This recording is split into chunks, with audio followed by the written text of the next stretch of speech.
श्री जगदीश प्रसाद गुप्ता छत्तीसगढ़ शासन में chief engineer के पद से रिटायर होने के बाद श्री द्वारिका महाराज स्मृति न्यास के तत्वाधान में श्री द्वारकाधीश एवं बागेश्वर महादेव मंदिर का वर्ष 2005 में अपने पुत्रों इंजीनियर कुंजन गुप्ता एवं इंजीनियर भुवन गुप्ता के सहयोग से अवंती विहार रायपुर छत्तीसगढ़ में निर्माण करवाया।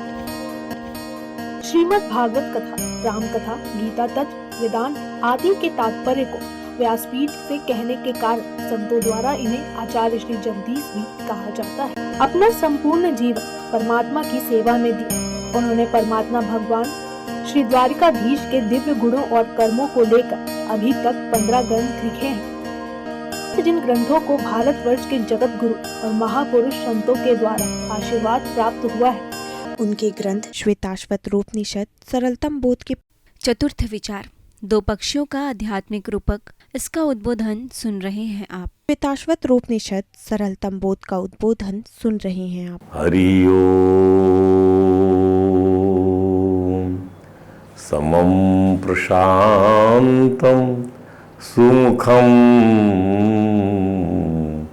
दीर्घचारु चतुर्भुजं समान कर्ण विन्यस्त स्फुरन् मकराकृत कुंडलम हेमांबरम घनश्यामम श्रीवत्सांग श्रीनिकेतनम शंख चक्र गदा पद्म वनमाला विभूषितम नूपुरै विलसित पादम कौस्तुभ प्रभयायुतम द्युमत किरीट कटक कटिसूत्रांगद्युदम सर्वांग मनोहरम हृदम कृपा प्रसादे क्षणम सुकुमारम अभिध्यायेत सर्वांगेषु मनोधत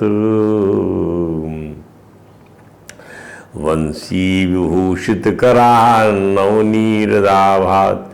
पीतांबरात अरुण बिंब फलाधरोष्ठात् पूर्णेन्दु सुंदर मुखात् अरविंद नेत्रात् कृष्णात् परम किमपि तत्त्वमहं न जाने तप्त कांचन गौरांगी राधे वृंदावनेश्वरी वृषभानुसुते देवी प्रणमामि हरि प्रिये। गुरुर्ब्रह्मा गुरुर्विष्णु गुरुदेवो महेश्वरः गुरुर्साक्षात् परम ब्रह्म तस्मै श्री गुरुवे नमः। हरे राम राम राम हरे हरे, हरे कृष्ण कृष्ण कृष्ण हरे हरे, हरे राम राम राम हरे हरे। बोलिए परात्पर परब्रह्म त्रिलोकीनाथ भक्तवांछा कल्पतरु भक्तवत्सल कृपणवत्सल शरणागत वत्सल भगवान श्री द्वारकाधीश महाराज की जय। भगवान श्री बांके बिहारी लाल की जय। भगवान श्री राज बिहारी लाल की जय। भगवान श्री राधा दामोदर नाथ की जय। श्री सद्गुरु भगवान की जय। समस्त गुरु भगवान की जय। श्री चैतन्य महाप्रभु जी महाराज की जय। देवर्षि नारद जी महाराज की जय। भगवान श्री व्यास जी महाराज की जय। परम भागवत भगवान श्री सुखदेव जी महाराज की जय। जय श्री राधे, जय जय श्री श्याम। श्वेता स्वतरूपनिषद सरलतम बोध नामक हमारे ग्रंथ के चतुर्थ विचार, दो पक्षियों का आध्यात्मिक रूपक पर श्रुति का जो संदेश है हम उसकी विवेचना कर रहे हैं, समझ रहे हैं। ये जो तत्व है, आत्म तत्व है, भगवान यमराज ने नचिकेता को कठोपनिषद समझाया, वही मंत्र यहाँ भी उद्धृत हुआ है। इसलिए जो पुस्तक हमारी कठोपनिषद सरलतम बोध है उसमें जो विवेचन किया गया उसी को यहाँ उद्धृत करते हुए हमने बताया कि भगवान यम का कहना है कि न चक्षुषा पश्यति कश्चन एनम, इस आत्मा को कोई जो है आंखों से नहीं देख सकता।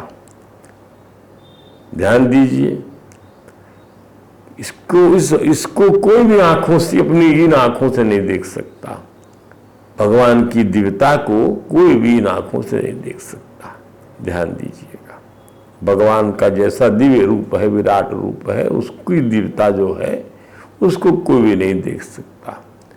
इसके दिव्य स्वरूप, ये आत्मा जब रूप रस नहीं है कि रसना से इसका स्वाद लिया जा सके, या गंध रूप नहीं कि नाक से इसे सूंघा जा सके, यह रूप नहीं है कि आंख से देखा जा सके, अर्थात जब इसमें किसी किस्म का स्पेसिफिकेशन ही नहीं है in respect of formation, in respect of fragrance, in respect of taste, in respect of touching, तो इससे कैसे इसको समझा जाए।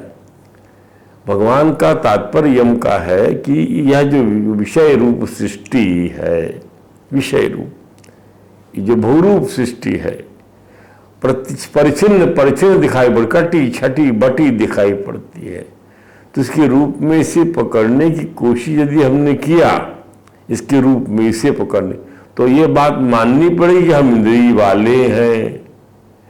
हमने यदि पकड़ने की कोशिश किया तो ये बात माननी पड़ेगी, इंद्रियों से इंद्रिय को पकड़ सकते हैं, इंद्रियों से इंद्रिय के विषय को पकड़ सकते हैं, पर जो इंद्रियों का विषय नहीं है या परिच्छिन्न है, उसको आप परिच्छिन्न इंद्रियों से नहीं पकड़ सकते। और हमें यह भी मानना पड़ेगा कि हम इंद्रियों के द्वारा ज्ञात किए जा सकते हैं। और साथ ही तीसरी बात भी हमें मालूम पड़ेगी कि हम परिच्छिन्न अपूर्ण हैं, तो हम परिच्छिन्न को स्वीकार करके इस अपरिच्छिन्न का दर्शन नहीं कर सकते। हम परिच्छिन्न का को स्वीकार करके इस अपरिच्छिन्न, परिच्छिन्न को स्वीकार नहीं, परिच्छिन्न का निराकरण करना हमारा कर्तव्य है, हमारा वेदांतिक धर्म है, वैदिक धर्म है। परिच्छिन्न का निराकरण करिए। परिच्छिन्न माने उपाधियों को स्वीकार करते हुए उपाधियों का निराकरण करिए, उसे तिरस्कृत करिए, निरुपेक्ष बनिए, निरुपाधिक बनने के प्रयत्न में चलिए। ध्यान दीजिए,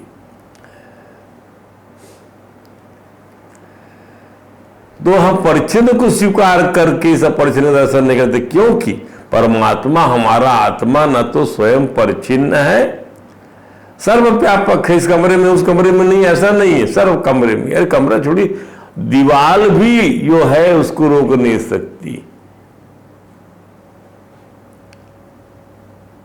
तो न परिच्छिन्न इंद्रियों द्वारा ग्राह्य और न परिच्छिन्न दृष्टा ही इसको ग्रहण कर सकता है।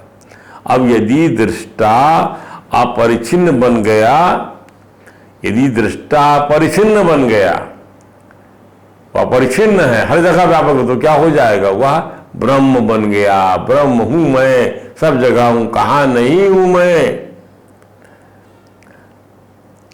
अपरिच्छिन्नता होना और ब्रह्म होना एक बात है। और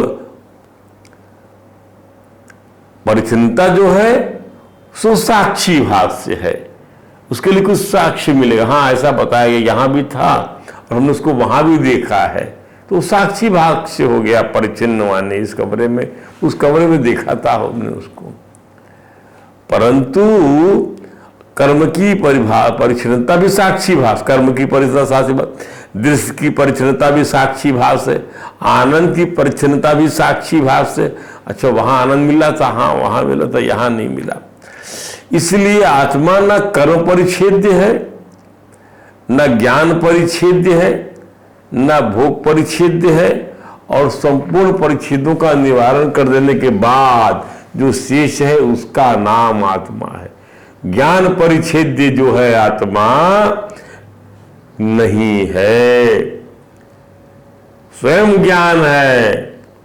भोग परिच्छेद्य आत्मा नहीं है, अपने आप में भोग वहां जाकर सब भोग उसी से चैतन्य होता है, तो भोग परिच्छेद्य नहीं है। और कर्म परिच्छेद्य नहीं है आत्मा, अर्थात कर्म से वह प्राप्त नहीं हो सकता। इस कर्म से प्राप्त हो, कर्म से प्राप्त होगा नहीं होगा, ऐसा नहीं है। उसी का नाम आत्मा, उसका नाम मैं है, उसी को ब्रह्म कहते हैं। ये आत्मा ब्रह्म शब्द दो हैं, ध्यान दीजिए, आत्मा और ब्रह्म शब्द दो हैं, नाम दो है, एक का नाम आत्मा, एक का नाम ब्रह्म। वस्तु एक है पर वस्तु एक है, नाम दो है। तो न सदृशे तिष्ठति रूपमस्य न चक्षुषा पश्यति कश्चन एनम, अर्थात इसका रूप जो है नजरों के सामने नहीं आ सकता, यह आंखों से देखने का विषय नहीं है, ये किसी भोक्ता के लिए किसी भोक्ता के भोग के लिए नहीं है, भोक्ता के भोग के लिए नहीं है, भोक्ता की चेतना है ये, या किसी इंद्रिय को उससे ग्रहण करने के लिए नहीं है। तो भाई फिर इसके ग्रहण में, इसके दर्शन में, ज्ञान में बाधा क्या है? इन बाधाओं को समझने के लिए वेदों के विद्वान प्रतिबंधों की चर्चा करते हैं, राइडर्स, रिस्ट्रिक्शंस की वो बातें करते। देयर आर राइडर्स इम्पोज्ड जो हमको समझने नहीं देते, रुकावट डालते हैं, अड़चन डालते हैं। तो किस प्रकार की रुकावटें आती हैं आत्मा को समझने में? प्रज्ञा मान्य, ये पहली रुकावट है कि आपकी बुद्धि मंद है, स्वयं के अनुभव के लिए प्रमाण मांगती है। तो आपका स्वयं सिद्ध है, तो प्रमाण की वहां क्या जरूरत? परिमाण या प्रमाण निरपेक्ष है यह आत्मा, कुतर्क है। दूसरा राइडर क्या है? कुतर्क है, माने बाल की खाल निकालने की आदत है, जो बात कही जाए उससे संबंधित कोशिश ना करके बकवास करने की आदत है। एक तो बुद्धिमंद हो गई, तर्क करना। विपर्याय में दुराग्रह, तीसरा राइडर, तीसरी रुकावट। विपर्याय माने अपने ब्रह्म होने के स्वरूप के प्रति अज्ञान की धारणा। भयम द्वितीयाभिनिवेशता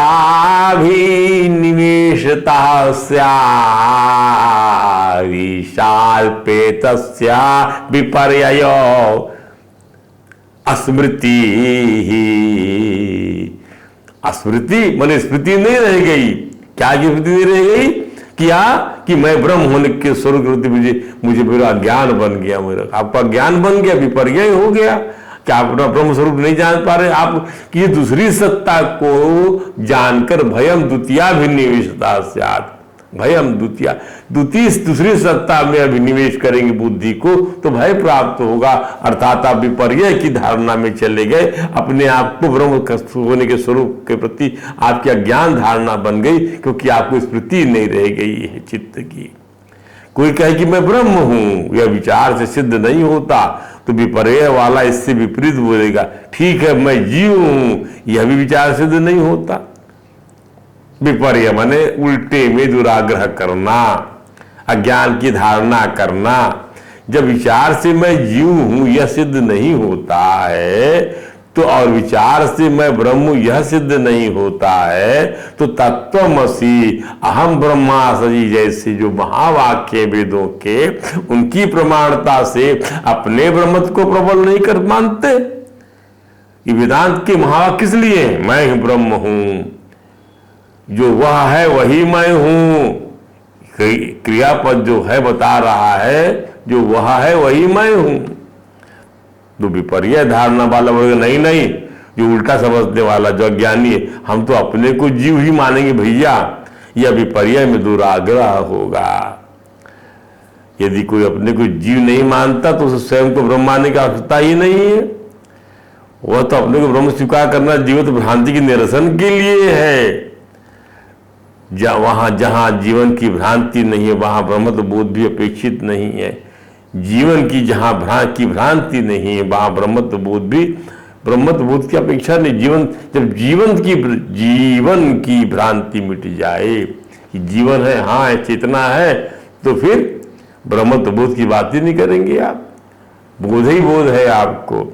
विषयासक्ति चौथा राइडर है, वह चौथा प्रतिबंध है, चौथा रिस्ट्रिक्शन है ब्रह्म को समझने के लिए। विषय से इतनी आसक्ति है उसको छोड़ नहीं सकते भाई। हमें बड़ा इसमें रस आता है, मजा आता है। विषयासक्ति, विषय में अटैचमेंट, और देहासक्ति, देह में अटैचमेंट, ये दोनों ही साइनोनिम्स हैं, सिनोनिम्स हैं, पर्यायवाची शब्द हैं। प्रतिबंध हमने समझ लिया, रिस्ट्रिक्शन समझ लिया, राइडर समझ लिया हमने,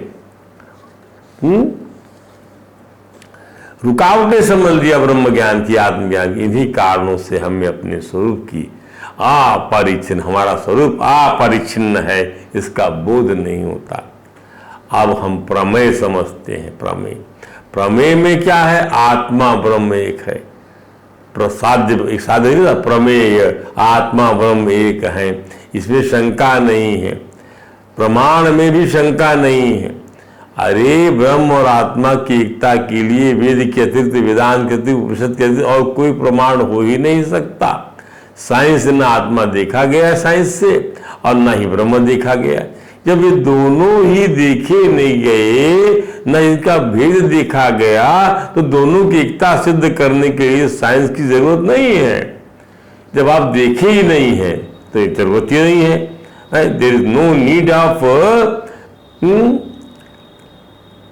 proving the unity of Brahma and आत्मा।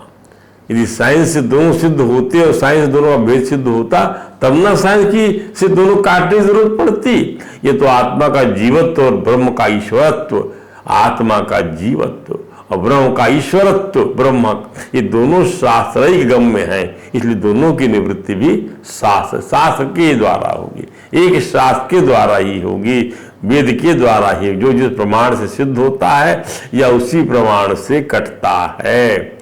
जो जिस प्रमाण से सिद्ध होता है वह उसी प्रमाण से कटता है। ध्यान दीजिए, त्रिभुज के तीनों कोणों का योग 180 अंश होता है। यह वो है, इस प्रमाण सिद्ध का तीनों कोणों को जोड़िए, त्रिभुज बन जाएगा। अब यह उसी प्रमाण से कटता है, क्या कि तीनों कोणों का योग जो है 180 अंश नहीं है तो त्रिभुज नहीं है। तो जो जिस प्रमाण से कटता है वो उस प्रमाण से ही सिद्ध होता है, उसी प्रमाण से कटता है। इसलिए भगवान यम ने कहा कि हृदय मनीषा मनसा विक्लिप्तो या एतद विदु अमृता ते भवन्ति। अपने आप को स्वयं जानो, स्वयं तत्त्वम स्वयमेव बुद्धम। आप स्वयं तत्व हैं और स्वयं ही आपको अपने आप को जानना है, स्वयं से स्वयं को जानना है। ध्यान दीजिए, भगवान श्री सुखदेव ने राजा परीक्षित को यही तो समझाया। क्या? एवं आत्मानं आत्मनस्था आत्मना मृषा बुद्धयानुमान गर्भिण्या वासुदेव परिचिंतया। राजन, इसी प्रकार से जब अजर अमर आत्मा को जान ले आप, तो उसको अपने हृदय में, अपने आत्मा में उसका अनुभव करें कि वो अजर है, अमर है। वह कटने पिटने वाला नहीं है। रजोगुण सतोगुण से जो देह नष्ट हो रही है, देह उत्पन्न हो रही है, उसका इन गुणों से कोई संबंध नहीं है। इसे पशु बुद्धि छोड़ना पड़ेगा। इसी वजह से जो है 7 दिनों में, 7 दिनों की आयु में मोक्ष दिला देने वाला ग्रंथ है श्रीमद् भागवत। तो ये वेदांत है। वेदांत आपको तो 7 क्षणों में मुक्ति दिला देगा, जब आप अपने आप को निरुपाधिक महसूस करने लग जाएंगे, अपने आप को अपरिच्छिन्न अनुभव करने लग जाएंगे कि मैं कटने पिटने मरने जीने वाला नहीं हूं, आदि आदि। तो स्वयं से तत्व स्वयं बुद्धम। शुद्ध अंतःकरण जो महात्मा है, वो महात्मा जिनका अंतःकरण शुद्ध हो जाता है। ध्यान दीजिए, अंतःकरण कोई एक दिन में शुद्ध होने वाली वस्तु नहीं है। अनेक अनेक माताओं के गर्भ से अनेक अनेक बार जन्म लेने के फलस्वरूप अनेक अनेक बार वो मन और बुद्धि में जो है, जो आपकी वासनाओं का आवरण चढ़ा हुआ है, उसको शुद्ध करने की शक्ति किसी में है तो केवल और केवल भगवान की कथा में, सत्संग में, स्वाध्याय में, वेदांत में है। ध्यान दीजिए, शास्त्रों में है। अंतःकरण की पहचान। अच्छा, तो जो महात्मा है उनको श्रवण मात्र से ज्ञान हो जाता है। तो जो अशुद्ध अंतःकरण की पहचान क्या है? शुद्ध अंतःकरण की पहचान ये भी उनको सुनने से ज्ञान हो जाता है, क्योंकि वहां चित्त में सिवाय परमात्मा कोई विषय है ही नहीं। और अशुद्ध अंतःकरण की पहचान क्या है कि आत्मा ब्रह्म की सिद्ध एकता के ज्ञान की इच्छा का ना होना। आत्मा और ब्रह्म के सिद्ध एकता की बात का, एकता क्या ज्ञान की इच्छा न होना, कोई जरूरत नहीं है समझने की। सिद्ध एकता माने पहले से जो मौजूद एकता है, यह कोई साधन साध्य नहीं, कर्म से, योग से, उपासना से नहीं होता। इसके लिए प्रत्यक्ष आदि प्रमाण की जरूरत नहीं होती। यह जो आत्मा और ब्रह्म की सिद्ध एकता है, अर्थात परमात्मा और आत्मा, ध्यान दीजिए, ब्रह्म और जीव, इनकी जो स्वाभाविकता, ममेवांसी जीवले की जीवभूता सनातना, मेरा ही अंश है, तो ये सिद्ध है ना, इसकी एकता सिद्ध है। अरे जल की बूंद और समुद्र के बीच में एकता क्या सिद्ध करना इसको? दोनों की द्रवता एक सरी की है, दोनों का चैतन्यांश एक है, ऐश्वर्यांश में अलग है, वो विराट है और ये क्षुद्र है बूंद। ध्यान दीजिए, पर जाति एक है, दोनों की चेतना एक है, दोनों की द्रवता एक है। तो ये सिद्ध है एकता ब्रह्म और आत्मा की। उसकी जिज्ञासा ना हो, उसको जाने की इच्छा ना होना ही अंतःकरण की अशुद्धि का लक्षण। इसलिए भगवान ने तीसरे भक्त के रूप में जिज्ञासु भक्त को सम्मिलित किया है। इसी प्रकार से ब्रह्मा को समझाया जब भगवान ने यही जिज्ञासा करनी है, एतावदेव जिज्ञासम, यही जिज्ञासा करिए, क्या कि आप जो है उसके अंश हैं, वह हमारा ही स्वरूप है। तद्रूप हो जाने पर कोई दूसरी सत्ता रही नहीं जाती है। तो इच्छाएं तो हमारे मन में होती हैं, खाने की इच्छा, पीने की इच्छा, चलने की इच्छा, भोगने की इच्छा, मिलने जुलने की इच्छा, इच्छाएं तो हजार हजार होती हैं अनेक जन्म के संस्कार के फलस्वरूप। लेकिन जब तक परमात्मा और आत्मा की एकता के ज्ञान की इच्छा नहीं होती, जिज्ञासु नहीं बनते आप, तब तक समझना है कि विषय की इच्छा कहीं ना कहीं हृदय में बैठी हुई है। क्या बात है, सीधा सा गणित है। यदि परमात्मा अपनी एकता के साथ में, कि प्रभु के साथ मेरा सानिध्य, वो मेरे स्वामी, मैं उनका सेवक, वो मेरे ब्रह्म, मैं उनकी आत्मा, ऐसा जब तक आपके इसको जानने की जिज्ञासा नहीं है, इसका अर्थ है कि आपका हृदय शुद्ध नहीं है, आपके हृदय में वासना बैठी हुई है, आपके हृदय में विषय की इच्छा बैठी हुई है, आसक्ति विराजमान है। वो आसक्ति आपको इस ज्ञान अंधकार के उस पार नहीं जाने देती। इसीलिए भगवान सनत कुमारों ने कहा, ना कुर्यात करही चित्त संगम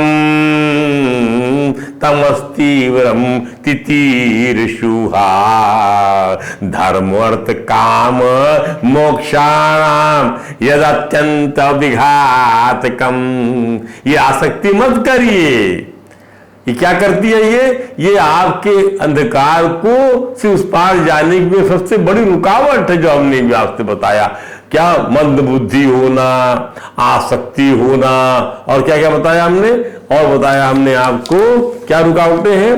तीसरी रुकावट ये है उसके अंदर में कुतर्क करना और विपर्य में दुराग्रह करना, जो अपने अज्ञान के प्रति दुराग्रह नहीं, जो मैं कह रहा हूं ये सही है। ध्यान दीजिए, मेरा अपने अज्ञान से स्वरूप को नहीं जानना और आग्रह करना, वो विपर्य आग्रह कहलाता है।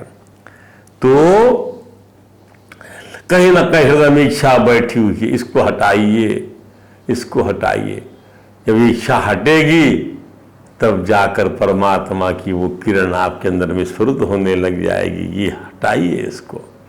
आत्म तत्व की जिज्ञासा, इसलिए भगवान श्री कृष्ण ने 4 भक्तों में जिज्ञासु को सम्मिलित किया है। आड़ तोड़ पैसा चाहने वाले, दुख का निवारण चाहने वाले तो भैया बहुत हैं। बहुत बड़ा दुख पड़ा सबके जीवन में, पांडवों के जीवन में अगाध दुख पड़ा, अगाध दुख पड़ा होगा उनके जीवन में। 12 साल का वनवास, पत्नी की अस्मिता का प्रश्न, महाबलियों को जो है तिरस्कार किया गया भरे समाज के बीच में उनके भाई बंधुओं के द्वारा। लेकिन उनको किसी ने यदि उनको प्रकृतिस्थ रखा है तो वह जो है ब्रह्म का ज्ञान, वेदांत का ज्ञान, भगवान का सानिध्य। ध्यान दीजिए। तो जिज्ञासु भक्त को बहुत महत्व दिया ठाकुर जी ने।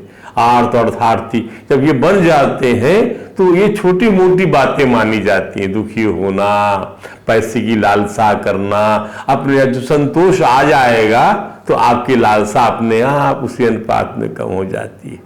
ध्यान दीजिए, संतोष ही नहीं आया तो आपकी लालसा का अनुपात बढ़ता चला जाता है। ध्यान दीजिए। तो आज तत्व की जिज्ञासा भगवान शब्देव ने अपने 100 पुत्रों को उपदेश देते हुए समझाया कि विषयाशक्ति सनी हुई बुद्धि मनुष्यों को से गर्हित कराती है। विषयाशक्ति से सनी हुई बुद्धि, इसलिए शरीर विषय भोग के लिए नहीं प्राप्त हुआ जिसके लिए इतना कष्ट उठाइए आप। नायम देहे देभाजाम निलोके कष्टान कामान अर्हते विडभुजामी। अरे जो विष्टा खाने वाले कुकर सुकर है उनको भी ये कामना वासनाओं का भोग मिल जाता है आसानी से। आप खुद सड़क पे देखे होंगे इस चीज को। इसलिए शरीर नहीं मिला तो किस लिए मिला है? तपो दिव्यम पुत्र का ये न सत्वम सुधे यस्मान यतेन सत्यम शुद्धेत यस्मान ब्रह्म दर्शनम तदंतम, जिससे आपको ब्रह्म दर्शन हो सकेगा, इसीलिए शरीर मिला हुआ है। ये आदि नाथ है जैन धर्म के भगवान ऋषभ बाद में बन गए। तो शरीर के भोगों को जुटाने के लिए इतना कष्ट उठाने की आवश्यकता पशु बुद्धि कही जाती है। शरीर बंधन को प्राप्त करते रहना है या शरीर बंधन से मुक्ति चाहना है, शरीर बंधन को प्राप्त करते रहना है या शरीर बंधन से मुक्ति प्राप्त करना, ये प्रश्न खड़ा होकर आता है।